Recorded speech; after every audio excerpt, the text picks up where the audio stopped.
bersama saya. Di video kali ini kita akan coba melakukan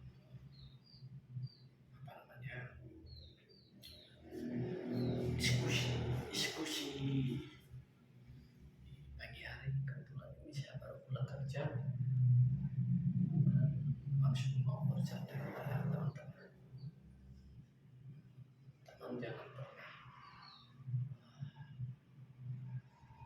Jangan pernah segalanya bercerita.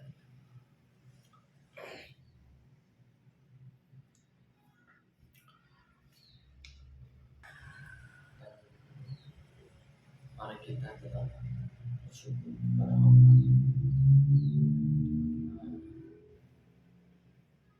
Pertolongannya hari ini dia menolong kita sehingga kita dapat bernafas hari ini, bisa melakukan aktivitas. Ini saya baru pulang kerja guys. Pagi-pagi masih konten.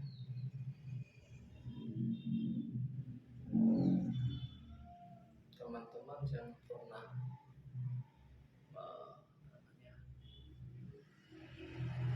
bosan-bosan menonton video ini ya, karena di video ini kita bahas tentang sebuah cerita. Sini Bang Mimin akan coba gali. Mari kita tetap bersemangat untuk video ini sampai selesai. Kalau aku cerita, teman bisa menyaksikan sendiri ya. Ada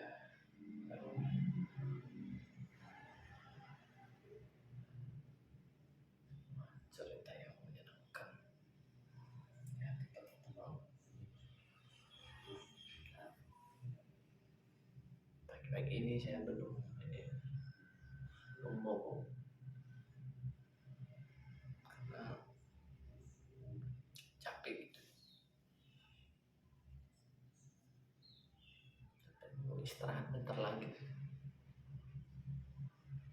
di lantainya aja.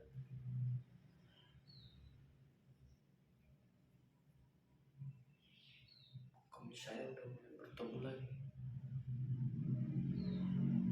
Nah,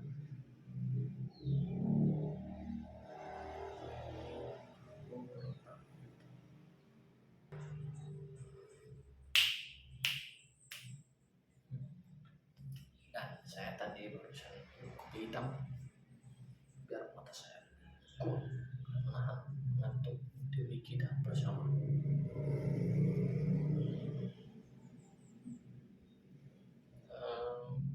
Di sisi lain saya mau berbagi ilmu kepada teman-teman.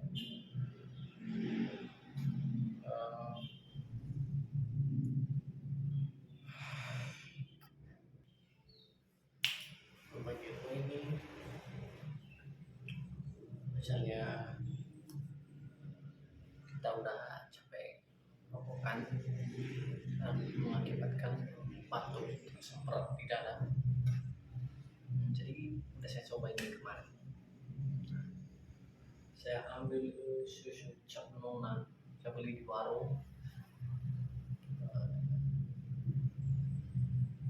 Tetap fokus tes. Ambil itu saya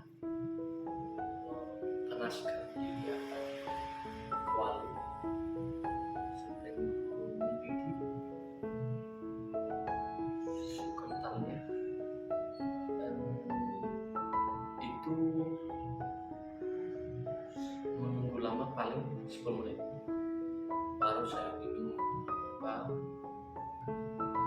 Itu saya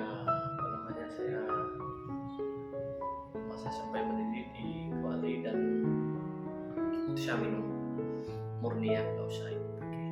Lakukan itu setiap pagi 3 kali berturut-turut, maka dada kita ini atau paru-paru kita ini ringan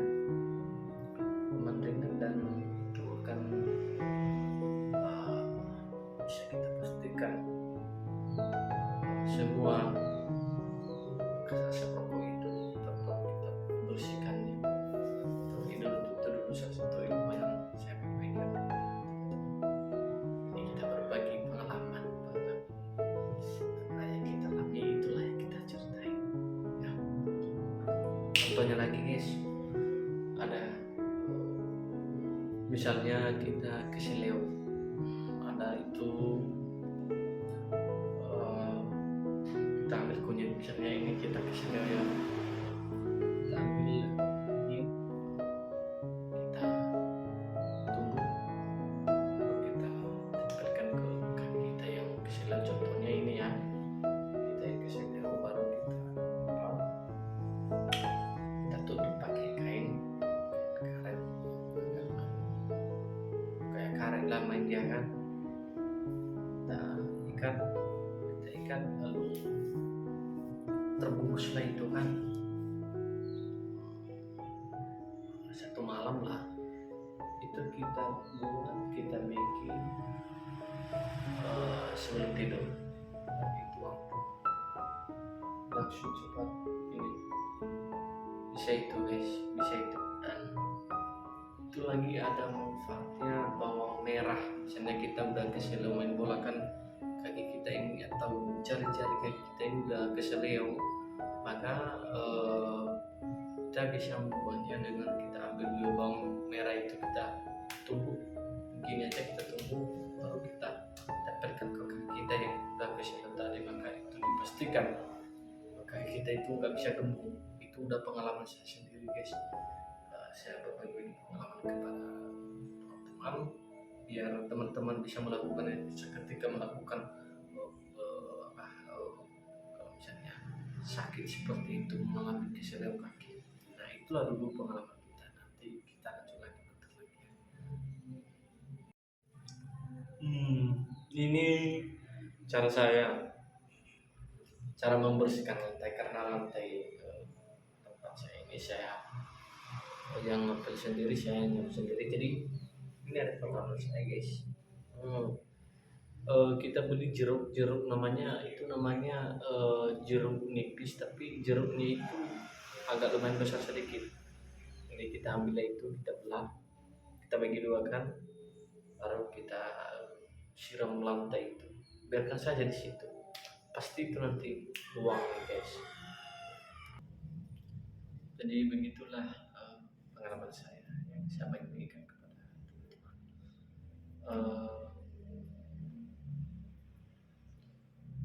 Begini ya, kemarin saya juga pernah masuk angin ini karena sering begadang malam kan, lagi kalau pergi kerja, dan saya ambil bawang putih, saya ambil itu bawang putih, lalu saya tumbuk, dan itu saya taruh ke pusar saya biar nggak masuk angin. Kalau boleh dicampur bawang merah ya.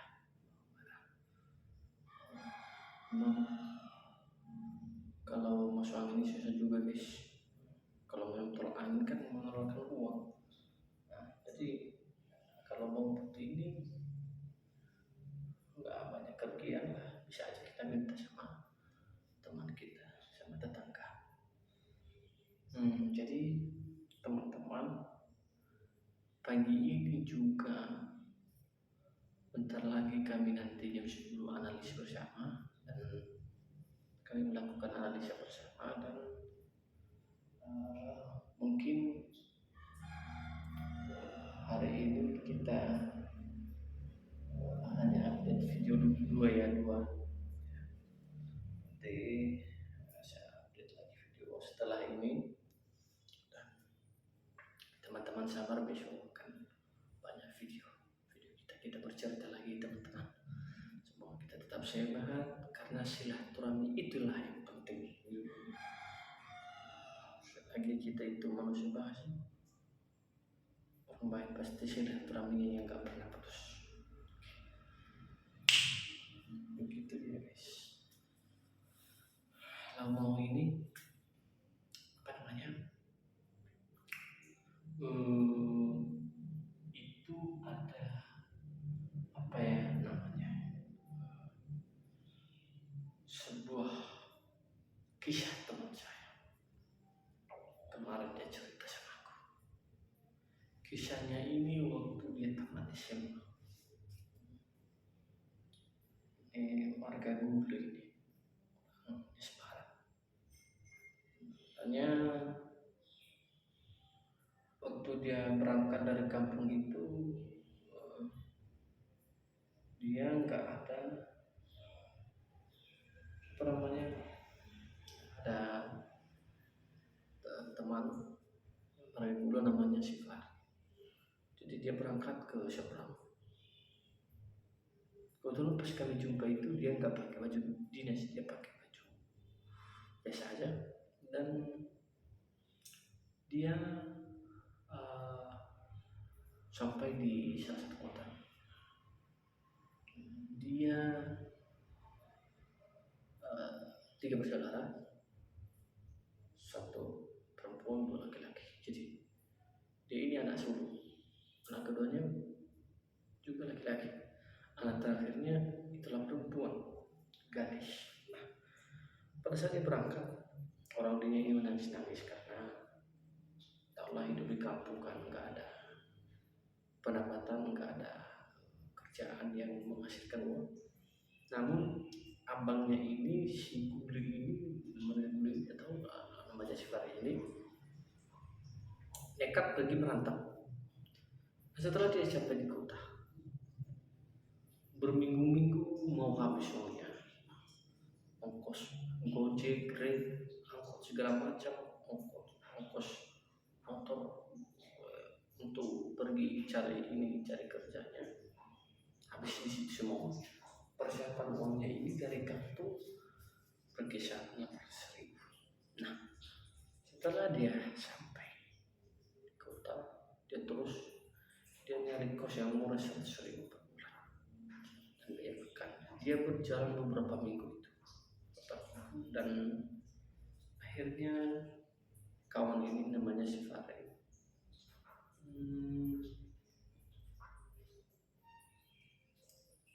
ketemu mereka yang namanya Om Sandes di depan Alfamart. Disitulah mereka, kawan ini nyampe di depan Alfamart, dan dia sedang duduk merenungkan nasibnya karena berapa minggu habis saja uangnya ongkos grab, ongkos angkot, pergi ke tempat yang lain untuk mencari kerjaan.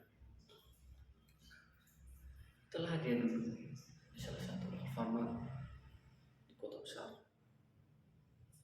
ada salah satu Om Sanchez. Dia bersama istrinya yang terus belanja dari dalam Alfamart. Mereka sampai di mobil. Kebetulan mobil mereka ini diparkir pas di depan si Fari. Si Fari ini sedang duduk di depan teras, merenungkan hidupnya. Dia sedih, wajahnya ragu, sedih. Nah, datanglah Om Sanchez ini. Kebetulan pas sekali dia menatapnya, tertuju pandangan matanya ke si Fari. Nah, setelah tertuju, Om Sanchez ini penasaran. Kau ngapain di sini? Ku tengok kau kayak mukanya, wajahnya itu sedih gitu. Kebetulan si Fari ini langsung menjawab, ya Om, ini aku lagi nyari kerja, pusing kepalaku ini. Dimana dia ceritain lah keadaan keluarga dari kampung, orang tuanya sudah meninggal dua-dua, ayah dan ibu sudah meninggal. Dan di situ langsung nggak tahu lah juga Pak Om Sanchez ini langsung dibilang sama si Fari, ya udahlah nanti kamu lanjutkan pembicaraanmu itu, udah naik mobil dulu. Di mana kamu tinggal? Aku tinggal di Jalan Sudirman katanya. Lalu bergegas sama istrinya, mendukung juga Om Sanchez ini untuk menjemput barang-barang si Fari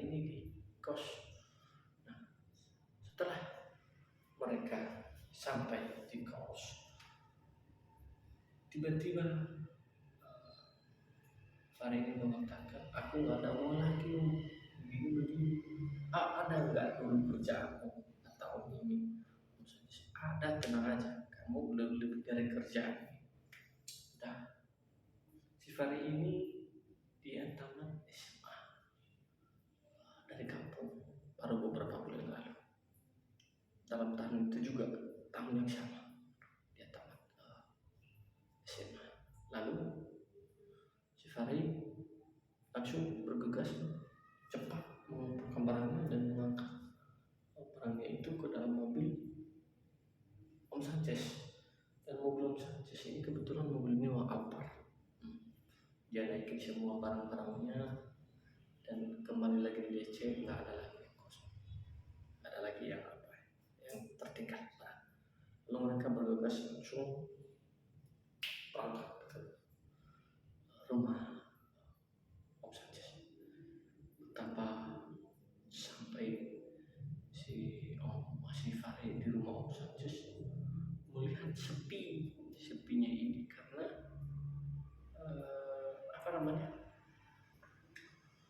anak Om Sanchez ini nggak ada. Jadi dia hanya ada anak perempuan, itu pun 1 orang.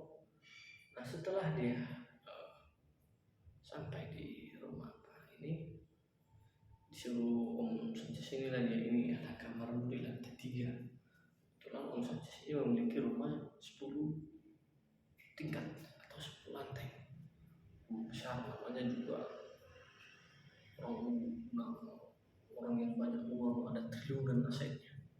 Nah, setelah beberapa bulan dia kerjaannya itu kayak ART, cuci piring, cuci kain. Setelah beberapa bulan, mungkin dalam hati Om Sanchez ini menguji dan menilai si Om Fahri ini rajin enggak. Sampai 3 bulan dia kerja, dia hanya dikasih gaji itu 500.000 per bulan untuk dia kirim ke kampung sama adiknya, karena si Fahri sudah menceritakan bahwa ada adiknya yang tinggal di kampung, 1 cewek 1 cowok, dan itulah setiap bulan selama 3 bulan itu.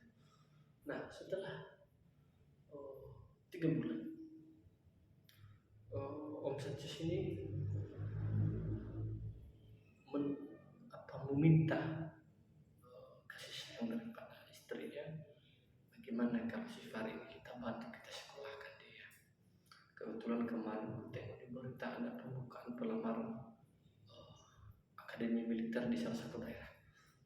Nah, akhirnya istrinya mendukung. Ya udah, kalau memang si Fahri mau, panggil dulu dia, siapa tahu dia nggak mau gitu.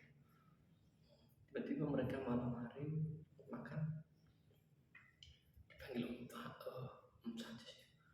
Hari mau apa? Mau sekolah, mau melanjut sekolah, mau apa? Saya maunya jadi yang mau tahu. Jadi gimana lah, aku nggak ada uang karena yatim piatu.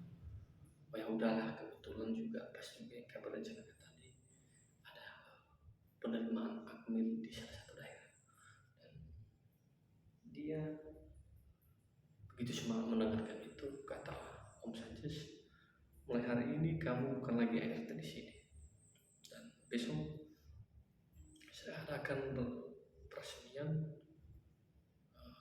untuk saya panggil saudara saya sepupu, undang camat dan ketua RT, RW dan lurah untuk menyaksikan bahwa kamu jadi anak kandung saya. Akhirnya si Fahri diangkat menjadi anak kandung sendiri oleh Om Sanchez tadi. Akhirnya Fahri melamar sebagai akmil dan di salah satu daerah, dan dia lolos sebagai akmil, dan dia menjalani pendidikan itu selama 3 tahun berjalan. Dia mengikuti proses pendidikan akademi militer itu. Itulah ceritanya.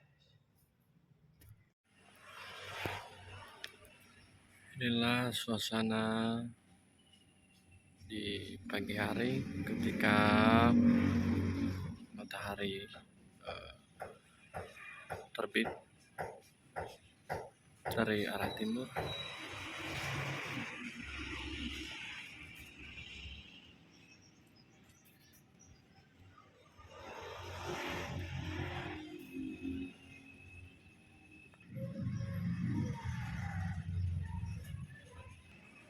Nampaknya pagi ini sangat cuacanya sangat bersahabat, sangat mendukung untuk beraktivitas melakukan pekerjaan